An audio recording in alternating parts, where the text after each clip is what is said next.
Hello students, मैं आपका tutor mister Vishnu हाजिर हूँ आपके अपने यूट्यूब चैनल सनराइज प्रोडक्शन में और सभी का स्वागत करता हूँ बेटा।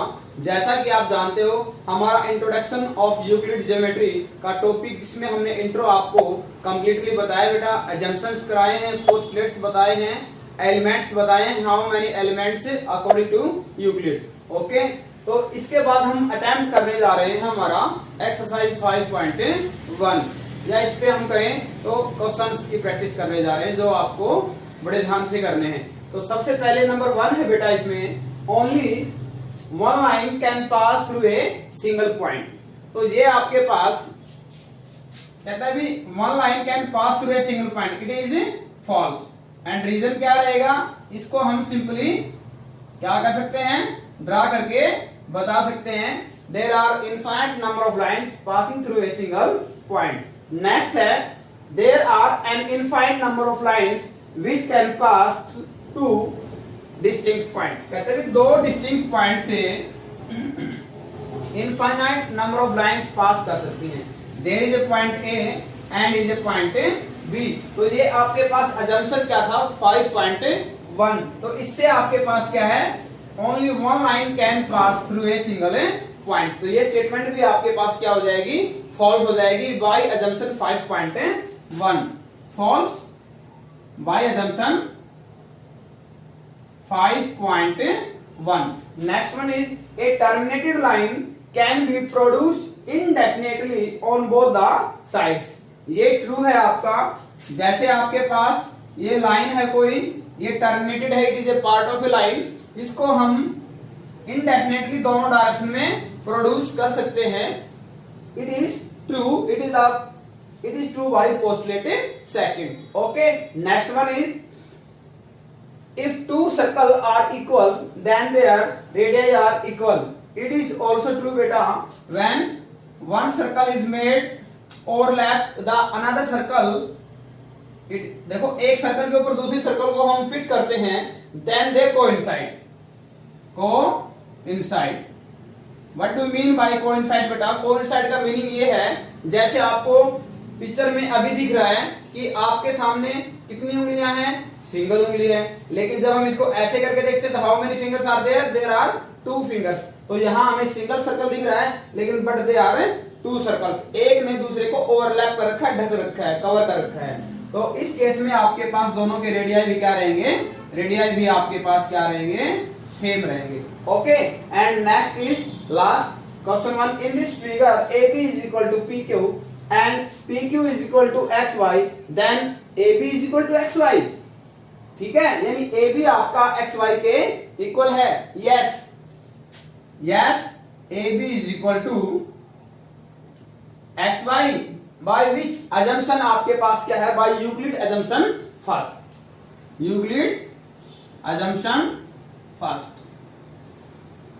क्वेश्चन नंबर 2 है बेटा, ये कहता है give a definition of the following term. तो फर्स्ट ऑफ ऑल है parallel lines.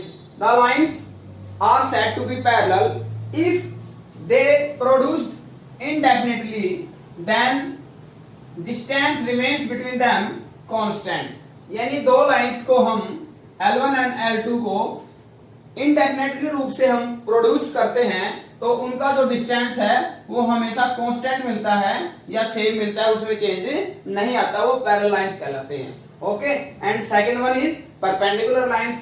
If two lines intersect such that the angle between them is 90 degree. कि दो लाइन इस प्रकार से इंटरसेक्ट करें कि उनके बीच में जो एंगल बनता है वो आपका क्या है, 90 डिग्री है, then these lines are said to be perpendicular line. What is the line segment? Third one, it is a part of a line. Line segment क्या होगा बेटा आपके पास, it is a part of a line which can be measured, यानी जिसकी माप तोल कर सकते हैं हम, जिसको माप सकते हैं।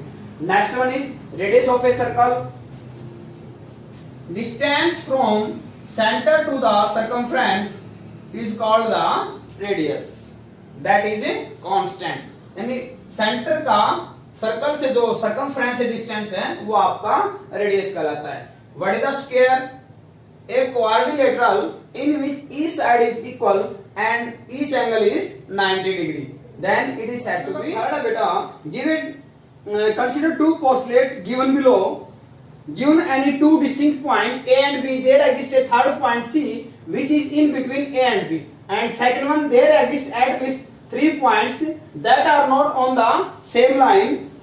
Do these postulates contain any undefined terms? Are these postulates consistent?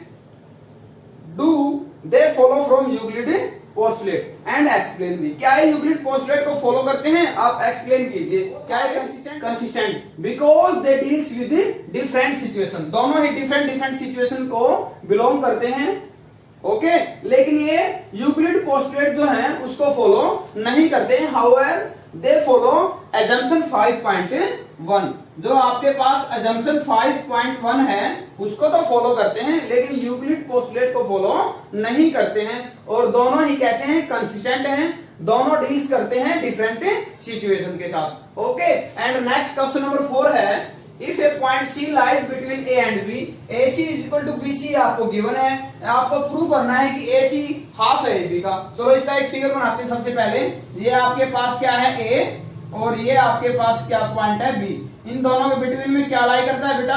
सी लाई करता है. ओके सॉल्यूशन में हमने सॉल्यूशन स्टार्ट किया यहां से. ठीक है गिवन क्या आपको? गिवन है a C is equal to B c. A c और बी सी दोनों कैसे हैं? इक्वल है. ऐड कर देते हैं. क्या ऐड करते हैं? दोनों साइड भी हाफ होना चाहिए. तो ऐड बोथ साइड भी. क्या ऐड किया आपने? Add A C on both sides. Assumption क्या आता है? सेम ऐड करते हो तो उसमें न्यू वन में कोई चेंज नहीं आता है. A c and a c plus b c. तो यहां से क्या आएगा आपके पास? ट्वाइस ऑफ ए सी. इधर से क्या आएगा? A c plus b c that is equal to a b. And what is the value of a c? That is half of A b. यही आपको प्रूव करना था. Okay students, because equal are added to same then there is no change. कि result आपका कैसा रहेगा? Equal ही रहेगा. उसमें रिजल्ट में कोई चेंज है. क्वेश्चन नंबर 5 है. इन क्वेश्चन नंबर 4 जो हमने किया था, C is mid point of A B, then prove that line every line has one and only one mid point. ये कहते हैं हर लाइन के केवल और केवल एक ही मिड पॉइंट होता है. ये आपको बताना है. तो हमने क्या किया बेटा इसके लिए? ये आपके पास ए बी था. ए बी बिटवीन में क्या था आपके पास? सी था. यानी गिवन क्या था आपको? हमें गिवन था a C is equal to B C.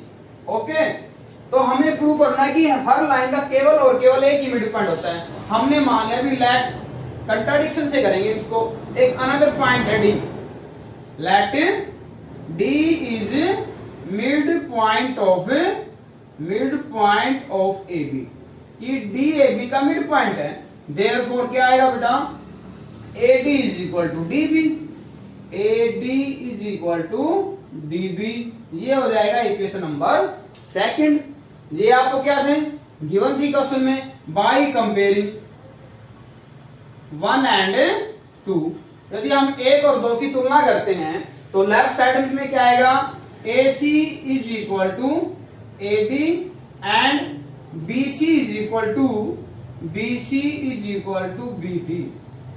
B A c आपका ए डी के इक्वल आता है क्योंकि ये तो गिवन था और ये हमने सपोज किया है. तो ए सी और ए डी इक्वल है and b c and b d equal है. तो यहां से रिजल्ट ये आता है बेटा, c and d are not different point but they coincide. Coincide का मीनिंग है इन दोनों की जो पोजीशन है वो एक पॉइंट पर ही है, डिफरेंट पोजीशन नहीं है. तो हमने क्या लिखा है? From here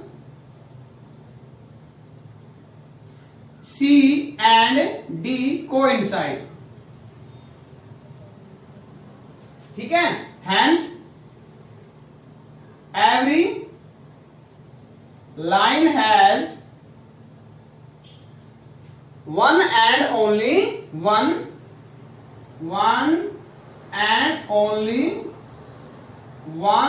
midpoint. Her line का केवल और केवल एक ही मिड पॉइंट होता है. ओके क्वेश्चन नंबर 6 है. तो इसमें कुछ प्रूफ का नहीं था बेटा. क्वेश्चन नंबर 6 में कहता है in this figure if AC is equal to BD. ये है कहता है भी AC is equal to BD, then prove that AB is equal to CD। Given क्या है, सॉल्यूशन में कहता है भी AC is equal to BD, ये आपको गिवन है, बट AC किसके इक्वल है, बोलो भी AC आपके पास AC क्या है, AB प्लस BC, भी AB plus BC। Number second, again आपका जो राइट हैंड साइड BD है ये किसके इक्वल है, BD है आपकी BC plus CD, BC plus CD।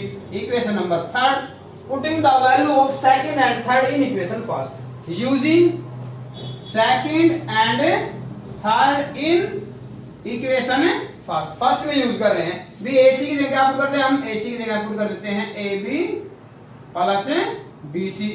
यहां आपके पास BD की जगह पुट करते हैं हम, BD में पुट करते हैं BC प्लस CD। तो यहां से BC से BC आपका क्या हो जाएगा, कैंसिल आउट हो जाएगा।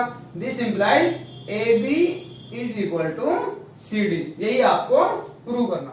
Last question, question number 7, why is the assumption fifth is considered as universal truth, क्यों भी इसको यूनिवर्सल ट्रूथ जो फिफ्थ अजम्पशन है उसको क्यों माना गया है। तो सबसे पहले आपको फिफ्थ अजम्पशन पे लेके चलते हैं। तो फिफ्थ अजम्पशन है बेटा, the whole is greater than the part. तो बेटा अजम्पशन फिफ्थ ये कहता है कि जो होल है वो पार्ट से ग्रेटर होता है। तो हम इसमें क्या कहेंगे, ये जो है ये तो क्या है, यूनिवर्सल ट्रूथ ही है, एक बिल्कुल सच्चा वाक्य है। इट इज कंसिडर्ड या truly all over the world, ये जो वाक्य है हमारे पूरे संसार में ट्रू है। ओके, तो इसीलिए इसको यूनिवर्सल ट्रूथ कहा गया है। ओके स्टूडेंट्स, सभी बेटा चैनल को सब्सक्राइब, बेल आइकन प्रेस करें ताकि हर न्यू वीडियो की अपडेट आपके पास सबसे पहले आए। Okay, thank you, have a nice day.